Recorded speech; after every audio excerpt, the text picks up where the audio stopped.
Sandy, are you there? Pick up, would you? Are you still holed up in your room playing games on your computer?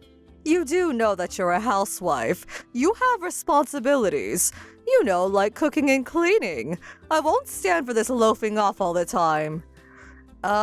Is this you, Mother? I'm not at home right now. I had to go out for a while. Huh? You're out? Where? Hey, wait a sec.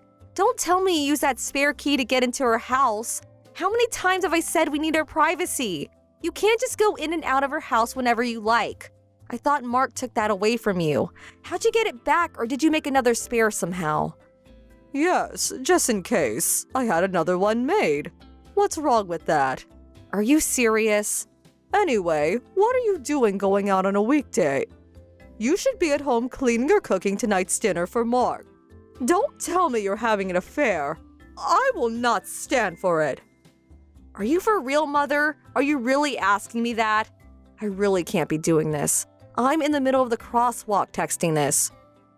Where the hell are you? I'm sorry, but I really don't have time for this.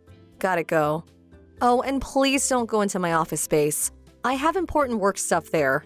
I put a lock on the door just in case, so. You what? Put a lock on your door? Gotta go, sorry.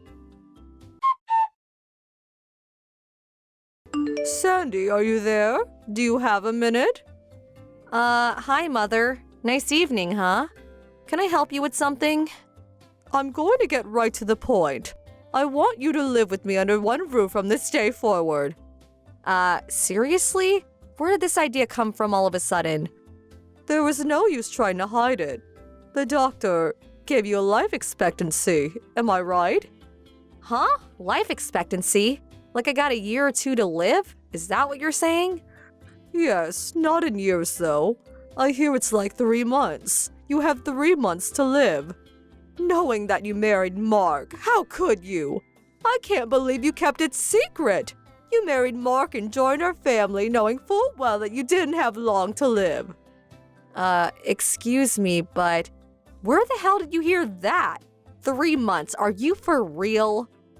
You did go to the hospital yesterday. Don't lie to me. I had you checked out. Yes. A friend of mine was in the hospital for an injury, so I visited and… I said don't lie to me. To be truthful, I want you to divorce Mark right away, but getting rid of a daughter-in-law who has 3 months to live, well, it wouldn't look very in the public's eye. But the fact is you conned Mark into marrying you. That's an unforgivable crime.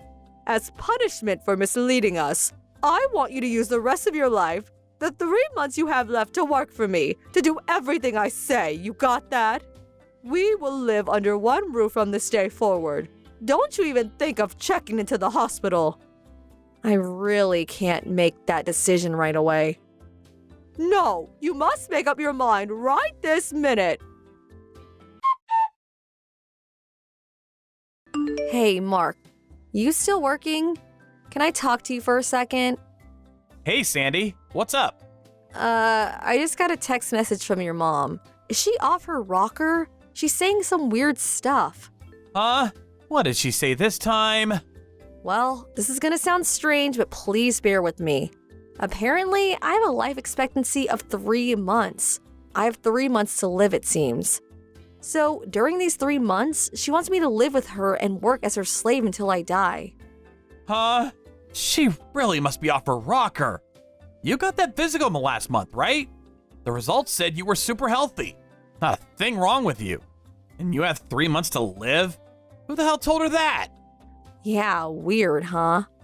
Wait a sec. Could it be about that? Yeah, I was thinking the same thing. Maybe she came into the house without permission and happened to eavesdrop on me while I was working. She's always sneaking in and out of our house. I see. So, what do we do about it? Yeah, well, we got everything prepared and ready to go, so what do you say? Is the mission a go? Roger that.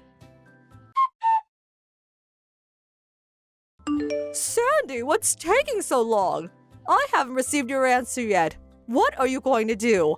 How much longer are you going to make me wait? Sorry, didn't mean to keep you waiting for so long. I just got a call from a friend. Couldn't pick up. And so, what are you going to do? Are you ready to live together? Okay, as you requested, I won't check into the hospital. Now that's the answer I wanted to hear. Get ready for Mother's boot camp. But I need a little time to get things packed up. Huh? What are you talking about? Don't tell me you want me to move into your place with just the clothes on my back, do you? I need to pack my belongings, my apron, white gloves for checking for dust. You know, cleaning stuff. Do you just want me to dress in one set of clothes? Well, of course, you'll need a change. Right? So I need at least 3 days to get everything ready. Are you okay with that? I will get all my stuff ready during this time, so please be patient. And another thing, the house will probably be really dusty while I'm getting prepared, and we all know you have a severe allergy when it comes to dust, so I urge you not to come to the house during this time, for your own good. You're right about that. Your place is dusty as it is, so… Yes, well, 3 days and I'm expecting you. Sandy, are you there? It's been 3 days. I take it you're all done packing and ready to come over. It's almost evening. Grab your luggage and get over here right away. I need you to prepare dinner. I also have a list of chores I want you to do starting tomorrow morning. This place will look like new in 3 months' time. Lots of trash lying around, too. The bathroom and toilet need cleaning, too. Oh, yeah, and fridge is packed with expired food. I need you to clean that all out and refill it. Like I said, dinner tonight. It's almost 5 p.m. Just get over here, would you? There's 3 days of dishes piled up in the kitchen sink, so you don't have much time before dinner time. I would hurry if I was you. You can run down to the grocery store before they close and pick up all the stuff you need. I would appreciate if you would foot the bill too. I mean, you're not going to need the money in a few months anyway. I really want to eat some steak tonight, the best they have. A bottle of red wine to go with that steak would be fantastic. I'll leave it up to you to pick out a bottle. Not the cheap chili wine, but a nice bottle of French Bordeaux. Oh, hello, Mother. As for Mark and I, we just arrived at our new home about an hour ago. Huh? What are you talking about? Yeah, just got in. Of course, all our luggage is still on the way, of course. I'm really busy with work now, so we just brought the bare essentials. Right now, I'm hammering away at my computer. Gotta get this project done over the weekend. As for tonight's dinner, we're thinking of ordering out some Vietnamese food. There was a nice one down the street. Actually, red wine goes good with ethnic foods. Huh? What the hell are you blabbering about? I don't see any sign of your luggage arriving. You're nowhere in sight. Have you lost your mind? Maybe the doctor screwed up. Your life expectancy was short-lived? Excuse the pun. That must be it. You're losing it sooner than expected.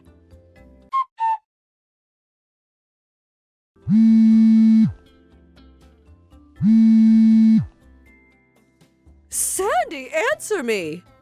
Mother, what's the matter? Where in God's sake are you? I was getting impatient and went over to the house to bring you to my place myself. The next door neighbor came out and said you and Mark had already moved out. Like I said earlier, we arrived at our new place at a little after 2 p.m. What are you talking about? We made a deal. You said you wouldn't check into the hospital and that you would give yourself up to me until your time is up. Hold on a second. I never said I would give myself up to you, as you so eloquently put it. Yeah, I said I wouldn't check into the hospital, but I never said I would be your slave. And about us moving, well, we had this plan way back. Besides, I'm perfectly healthy. I just got a medical checkup last month and I passed with flying colors. No need for me to check into a hospital. Huh? What's going on here? What are you saying? What about the life expectancy? The fact that you have 3 months to live? Mother, you enter our home without permission and eavesdrop on our conversation, am I right? That's probably when you heard about the 3-month life expectancy fantasy. Fantasy? No, I heard it loud and clear. That you only had 3 months to live. Clear as day. I heard it. It was some conversation that you were having online. The voice was through speaker, as I recall. What you heard was dialogue from a script. A script? What are you talking about? This involves my work, so I really can't talk in detail about it, but you do know that Mark is a scriptwriter. And also that he rents out a small office downtown. Well, more like small apartment hotel, where he can concentrate on his work. Yes, of course I know that.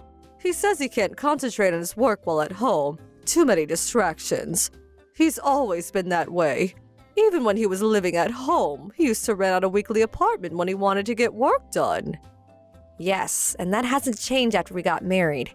As for me, I put aside a room in our home as my workroom.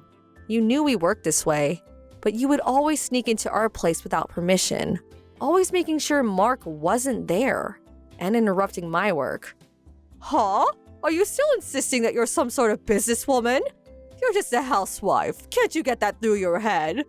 You're a housewife just locking yourself up in your little playroom like some high school geek. Mother, are you still saying such things? You've been saying the same old thing ever since we got married.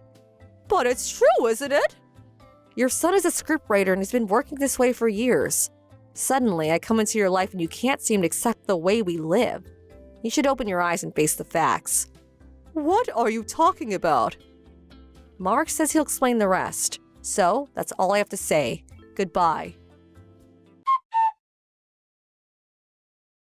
Mom, are you there? So, you heard what Sandy had to say, right? Mark, where are you?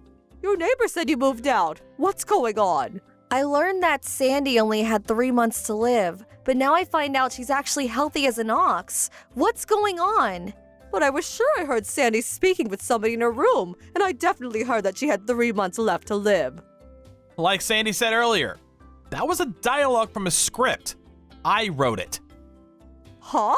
What are you talking about? The script I'm currently writing involves a woman who only has 3 months left to live. It's a tragic love story. Well, I wrote the script and dialogue, and then the voice actors take over and read the script. And then we edit and synchronize that on the PC. Sandy handles all of the editing work. Oh, okay. Not sure how all that works, to be honest. Well, simply put, Sandy is our script editor. She edits the actual voice recordings and synchronizes that to the images. You probably heard the edited dialogue that Sandy was working on. The part where the doctor tells the main character that she only has 3 months to live. The timing of your eavesdropping was spot on. You probably thought someone was talking to Sandy and telling her the bad news. I can't believe this. So that was all an act. They were actors' voices. Yep. So, Mom, we have to live our own lives. We can't have you disrupting our daily lives. So, I'm sorry to say this, but we no longer want any contact with you. Huh? No contact? What do you mean? You're cutting me off? I'm your mother, for God's sake. Well, actually, I always wanted to say something. You've always been super nosy about everything I did. That's why I had to work outside the home. Even in school, I always did my homework at the library or at the park. You do remember that, right? Well, you said you couldn't concentrate at home. You need to work where it was quiet. Right. It was because of you. You would always interrupt and nag on me all day. That's why I couldn't concentrate. Huh? Me? You couldn't concentrate because of me? Yes. You would always come into my room and complain about this or that. It drove me batshit. And when I was writing my scripts, I needed to concentrate completely on my work. With you nagging me constantly, it was impossible. Well, because I couldn't concentrate, it eventually affected my work. So what I did was rent out a small apartment hotel and use it as my office. A place where I would have 0 interruptions. Nobody breathing down my neck. I eventually got used to this style of working and continue this way even after getting married to Sandy. Sandy is a film editor by trade. I met her on a project we worked on together. She never had a problem with her folks interrupting her work, so she continued her style of working after we married, but as it turned out, Sandy started getting hounded. But I thought she was just a housewife, not a film person. Actually, I told you all about her and her current job, but I guess you didn't bother to hear any of it. I thought she quit after you guys got married. I told you 100 times that we would continue working together as a team after we got married. This is a clear-cut case of abuse. Huh? I was only trying to. I am at the end of my rope. Mom, you harping on about this or that has really affected our work. We had to do something drastic to put an end to it. We just could not go on like this any longer. So please, We want you out of our lives. Mark, you can't be serious. I'm your mother. What am I gonna do? Will I survive without you? You do realize that your father and I divorced years ago. I'm all alone. Are you going to abandon me to live in that big old house all alone? Well, if you're willing to enter a senior citizen's home, I could help you with the process, if you want. Senior citizens. You could also think about returning to your folks' place back in Montana. That might be the best. Nice and quiet there. You could still work. You have some options. If you don't appreciate mine, well, work it out yourself. We really don't have the time and energy for this. I'm really sorry. That's all easy for you to say. I haven't worked in years, and besides, what would I even do? If you want to contact me, please go through Uncle Jim or Aunt Nellie back in Montana. Don't cry and contact us directly. I think of this as permanent. I don't intend to see you ever again. No, please, Mark, you can't do this. Goodbye, Mom. At first, we intended to just move far away, but I think something snapped inside Mark when he heard that his mother truly believed that he had only 3 months left to live. His mother actually seemed to revel in it, and that she was going to use me as a slave for the 3 months I had left of my life. Such a callous attitude. That was probably it. We had leased our current house some time back, and we're just looking for the right opportunity to put our plans into motion. And his mom gave us that. It was the right decision to move far from her, and to keep her address a secret. As for my mother-in-law, she was in shock for a couple of weeks, but I heard that Mark's uncle convinced her to return to her parents' home in Montana. But it seems she started nagging her other relatives, mainly her nephew's new bride, which again got her kicked out of the family. Last I heard, she's still living in Montana, but in another town far from her parents' place. Apparently, it's a tiny beat-up apartment. Thank you for watching. Please subscribe and hit the like button. See you next time.